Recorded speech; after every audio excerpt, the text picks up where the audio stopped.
नमस्कार मैत्रिणींनो, संक्रांतीच्या या शुभ दिनी आज आमच्या हरिपाठ मंडळातील आमची उत्साही मैत्रीण प्रतिभाताई काळुशे यांनी कुंभाराचा आवा म्हणजे सुगड्याचं वाण लुटलं.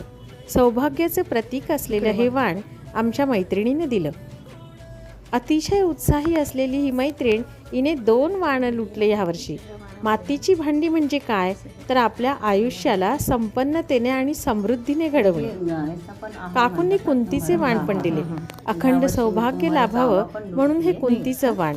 असे हे दोन्ही वाण काकूंनी आम्हाला कशा पद्धतीने हे वाण आपण द्यायला पाहिजे, याचा इतिहास काय, हे वाण दिल्याने काय होतं, हे सगळं आम्हाला समजावून सांगितलं. आणि काकूंनी अतिशय सुंदररित्या हे सजवून ठेवलं होतं, देवघरासमोर मांडून ठेवलं होतं. आधी देवासमोर त्यांनी पूजा केली आणि मग त्यांनी हे वाण दिलं. हा व्हिडिओ सविस्तर बघण्यासाठी या शॉर्ट व्हिडिओला तुम्ही लाईक करा, सबस्क्राईब करा आणि शेअर करा. सांडू द्या तुम्ही उठून घ्या वाटल्यास. ते काही गर्दीत असंच होतं.